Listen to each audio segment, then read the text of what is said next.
Pace up. Learn and grow.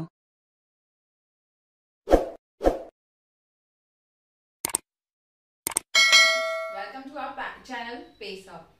आज का हमारा नया टॉपिक है difference between reason and belief. बहुत इजी सा टॉपिक है, डेली में यूज होने वाले शब्द हैं और इसके ऊपर आपका शॉर्ट नोट आता है और कई बार आपको वाइवा में भी ये क्वेश्चन पूछ लिए जाते हैं। तो दोनों का मतलब आपको कहीं ना कहीं पता है कि रीजन क्या होते हैं और बिलीफ क्या होती है। एक छोटा सा एग्जांपल देके समझाती हूँ और फिर फटाफट से बोर्ड में जितना कुछ लिखा है वो सब हम समझ लेंगे। लेकिन टॉपिक स्टार्ट करने के पहले अगर आपने चैनल को सब्सक्राइब नहीं किया तो सब्सक्राइब कर ले, ताकि आगे आने वाले वीडियोस आपको हेल्प करते हैं आपके एग्जाम्स के लिए। तो पहली बात, रीजन जिसको हम कहते हैं तर्क, कहाँ पे जरूरत पड़ती है। रीजन वो होते हैं जब हमें कहीं पे बताना पड़े कि ये क्यों हुआ और ये क्यों नहीं हुआ। जैसे एक आप छोटे से बच्चे से अगर आप स्कूल में पूछोगे कि तुम लेट क्यों हो गए, तो वो रीजन शायद आपको सच बता दे कि बस लेट हो गई थी, मैं लेट उठा था इसलिए पापा ने लेट स्कूल में छोड़ा। तो ये उसने एक रीजन दे दिया। अब हर एक चीज के पीछे साइंटिफिकली अगर आप देखें तो हर एक चीज के पीछे एक रीजन होता है। ग्रेविटी के पीछे रीजन है कि पेड़ से एप्पल गिरा और तब उसने सोचा कि भाई कैसे ये नीचे आया, ऊपर भी तो लटक सकता था, तो उसके पीछे एक रीजन था और खोजा गया, निकाला गया। तो this is one of the thing कि रीजन क्या होता है। नेक्स्ट, बिलीफ यानी विश्वास। सबसे बेसिक जो शब्द होता है विश्वास का, जो हम भगवान पे करते हैं, बिलीफ है, विश्वास है कि भगवान कहीं ना कहीं है, हमें दिखे या नहीं दिखे। तो होपफुली आप दोनों शब्दों का बेसिक मतलब तो समझ ही गए होंगे, आपको पहले से भी पता होगा। तो अब हम फटाक से देखते हैं कि बोर्ड पे क्या लिखे हुई है डेफिनेशंस, और फिर हम उनके 8 से 10 डिफरेंसेस, अंतर समझ लेंगे। तो पहला हम देख रहे हैं तर्क और विश्वास के अंतर, हिंदी में जिसको हम कहते हैं reason. It is the process of questioning at every stage and gradually coming to a conclusion. वही जो मैंने कहा, हर एक स्टेज पे क्वेश्चन खुद से करना या खुद पता लगाना कि अब अगला स्टेप क्या होगा और फाइनली एक रिजल्ट पे पहुंचना, वो होता है reason. Reason is based on logic and facts. उसके पीछे लॉजिक होते हैं, फैक्ट्स होते हैं। फैक्ट्स यानी असलियत क्या है, ऐसा क्यों हुआ, है ना। बारिश का पानी कैसे गिरता है, भाप बनती है, भाप बन के बादल बन जाते हैं, फिर वो कंडेंस हो जाते हैं, ठंडे हो जाते हैं और फिर वो बरसते हैं। तो ये उसके पीछे रीजन है, फैक्ट्स हैं, ऐसा होता है। इट मे और may lead, not lead, but it will never mislead. आपको इससे कुछ समझ में आए या नहीं आए, आपके लिए वो काम का हो या नहीं हो, लेकिन वो आपको मिसलीड कभी नहीं करेगा, आपको गलत जगह पे कहीं नहीं ले जाएगा। ये होता है हमारा तर्क। अब दूसरा है बिलीफ। बिलीफ यानी विश्वास। इट इज पर्सनल, हर एक व्यक्ति का अपना विश्वास होता है। जैसे आप अलग अलग भगवान को मानते हो, कोई कृष्ण को मानता है, कोई बुद्धिज्म को फॉलो करता है, कोई जैनिज्म को फॉलो करता है। तो ये हमारा विश्वास है, पर्सनल है। It varies from person to person, वही जो हर एक व्यक्ति का अपना अलग होता है।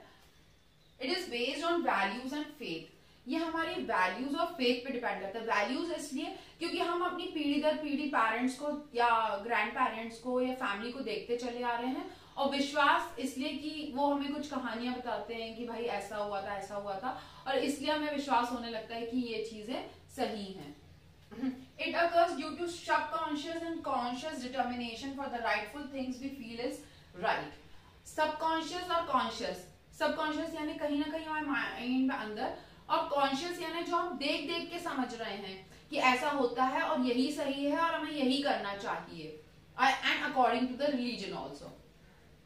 It gives a sense of fulfilment and satisfaction whether it is true और नॉट। हम जैसे मंदिर जाते हैं, हमने पूजा की, तो हमें कहीं ना कहीं खुशी मिलती है, सेटिस्फाइड होते हैं, हम सोचते हैं हमने कुछ अच्छा किया, वहां जाके हमने पॉजिटिव एनर्जी लेके आए, हमने किसी का बुरा नहीं किया, हमने दान किया, हमने पूजा की। तो वो सच भी हो सकती है और वो ट्रू भी हो सकती है, वो फॉल्स भी हो सकती है। हो सकता है हमने गलत भी वहां प्रोसेस किया हो, या हमने मे बी माइंड में कभी किसी के लिए गलत भावनाएं आ गई हो, बट एनी हाउ हम इसलिए हैप्पी रहते हैं कि हमने सही किया। नेक्स्ट है बिलीफ कैन लीड और मिसलीड। यस, विश्वास के अंदर में हम सही की तरफ भी जा सकते हैं और गलत की तरफ भी जा सकते हैं, मिसलीड भी हो सकते हैं। तो ये था बिलीफ, विश्वास। क्योंकि विश्वास तो विश्वास है, आपके हिसाब से है वो कि ये सही है, लेकिन हो सकता है कि वो दूसरे व्यक्ति के हिसाब से गलत हो। ठीक है, अब हम उसके डिफरेंसेस पढ़ते हैं।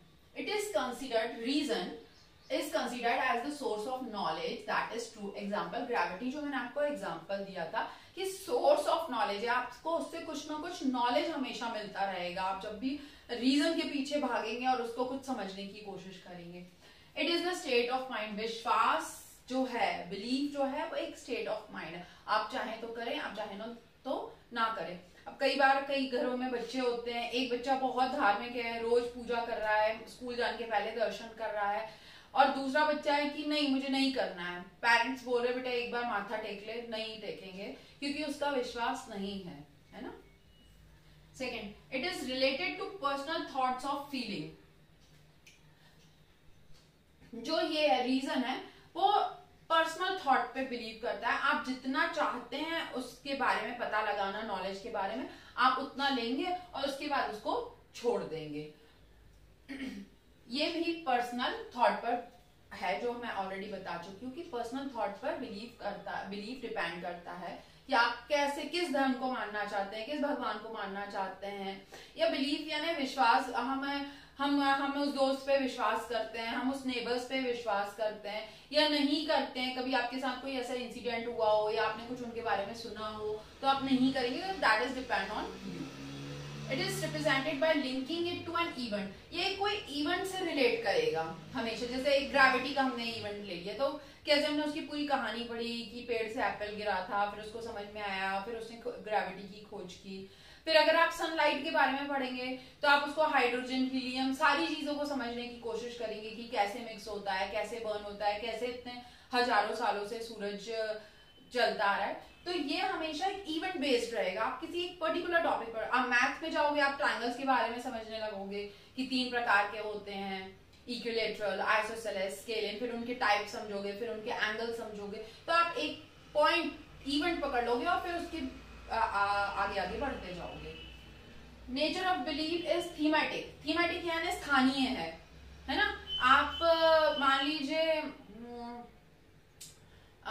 जैसे अदर कंट्रीज में आप देखिए क्रिश्चियनिटी को फॉलो करते हैं या उनकी बिलीफ्स अलग हैं, शादी के बारे में, फैमिली के बारे में, वो संडे टू संडे मिलते हैं। लेकिन हमारे इंडियन कल्चर में ऐसा नहीं है। हम विश्वास करते हैं साथ में रहने में, साथ में त्योहार मनाएंगे।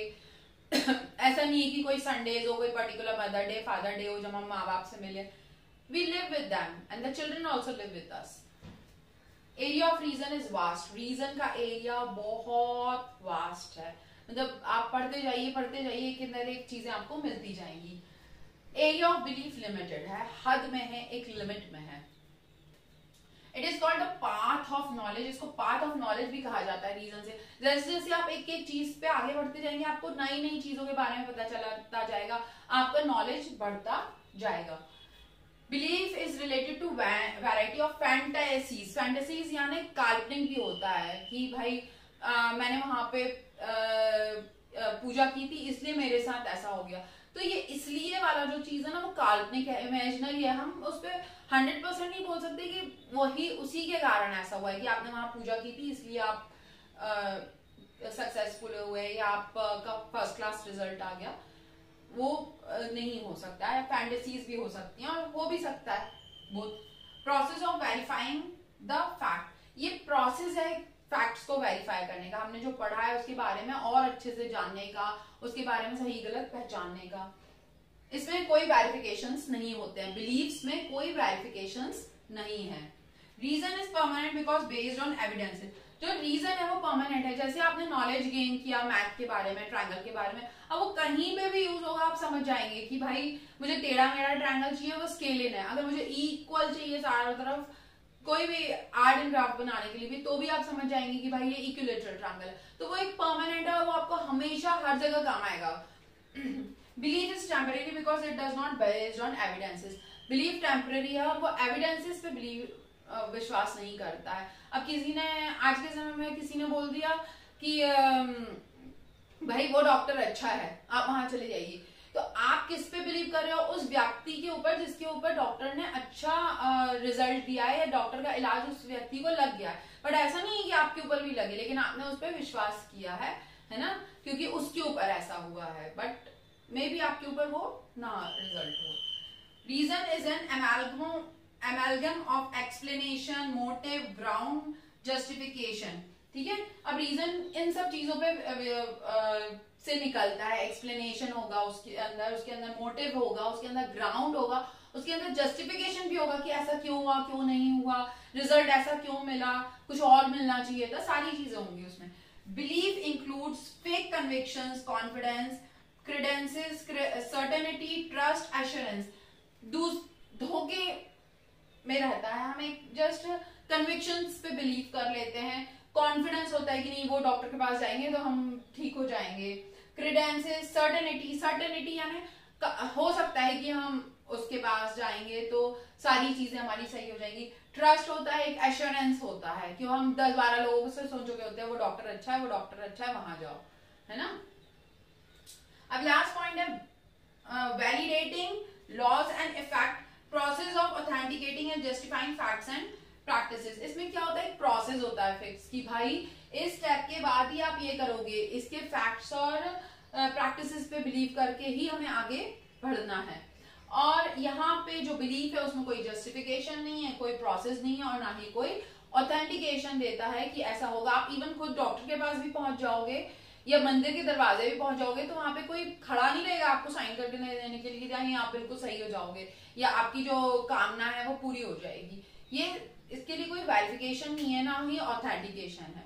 लेकिन रीजंस में क्या होता है, आपके पास फैक्ट्स हैं, आपके पास किताबें हैं, आपके पास जस्टिफिकेशंस हैं उनके बारे में। अब तो गूगल भी है जो आप गो थ्रू कर सकते हो। तो होपफुली आपको ये समझ में आ गया होगा, बहुत नियर टॉपिक है, रीजन और बिलीफ बहुत क्लोज पॉइंट्स हैं। And still if you have any doubt you can mail me at barkulshweta@gmail.com या फिर आप मुझे कमेंट सेक्शन में कमेंट करें, मैं आपके डाउट्स को क्लियर करने की पूरी कोशिश करूंगी। होपफुली आपको वीडियो पसंद आया हो तो लाइक, शेयर और सब्सक्राइब जरूर करें। नेक्स्ट वीडियो तक के लिए thank you and bye bye.